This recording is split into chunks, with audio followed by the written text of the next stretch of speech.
Crisis sa Ferguson, Missouri makalipas ang isang linggo. Noong August 16th, isang police officer sa Ferguson Police Department sa St. Louis, Missouri ang binaril at pinatay si Michael Brown, isang 18-year-old na lalaking walang armas at nagtangka di umano na sumurrender ng nakataas ang kanyang mga kamay. Mula noon, ang minsang tahimik na lugar ay nagulo ng mga protesta, pag-riot at pagnanakaw.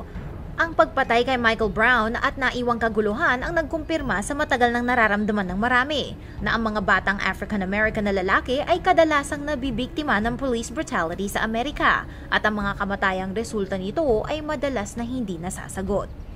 Maraming nagtatawag ng hustisya para kay Michael Brown pero sa ngayon ay wala pa rin mga kasong naisasampa laban sa police officer na pumatay sa kanya at matipid din sa impormasyon ang Ferguson Police Department. Isang vigil sa alaala ni Michael Brown ang na-schedule para sa bawat Sabado hanggang sa kung kailan man ma-resolve ang kaso. Ang location ay nasa tapat ng Ferguson Police Department.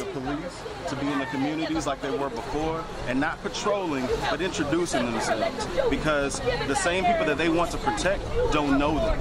Justices exist on all levels in every country. No matter how established there's always some not only racial tension but injustices with economically. And that in itself boils over to people feeling that they're not being heard. And that's what's happening here in St. And when I got home and saw on the news that this young man had died, and more importantly, that people were taken to the streets, I immediately turned off my television because those K-9s there and what I saw there was indicative of 1960s. And have we gone back instead of going forward? Pero ang tahimik na protesta sa umaga ay nauuwi sa kaguluhan kinagabihan sa West Florissant Road.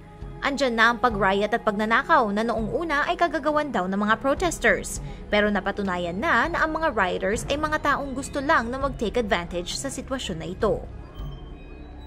Biyernes ng gabi, naging delikado ang sitwasyon nang pinasok ng mga tao ang mga tindahan na kababalik lamang sa normal matapos silang manakawan pagkatapos ng shooting. Dahil sa mga kondisyon na ito, naideklara na ng Missouri Governor na si Jay Nixon ang state of emergency at nag-utos na rin siya ng 12 to 5 a.m. curfew sa lugar na yon. Wow.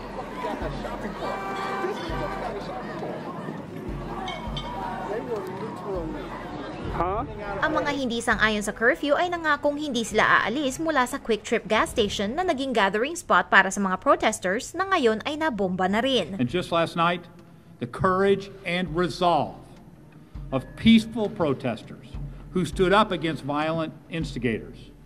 Volunteers coming out, coming forward, even in this morning's steady rain, to help their neighbors pick up the pieces. As governor, I'm committed to making sure the forces of peace and justice prevail. Mas lalong lumala ang tensyon nang may nagpaputok ng baril sa lugar na yon matapos maiutos ang curfew at nagkagulo-gulo mga demonstrators, journalists at pulis. Buti na lang at napatahimik din ang lahat linggo ng umaga. Sa araw na yon ay nagsagawa ang mga tao ng isang rally na sumusuporta kay Michael Brown at isang rally na sumusuporta kay Officer Darren Wilson.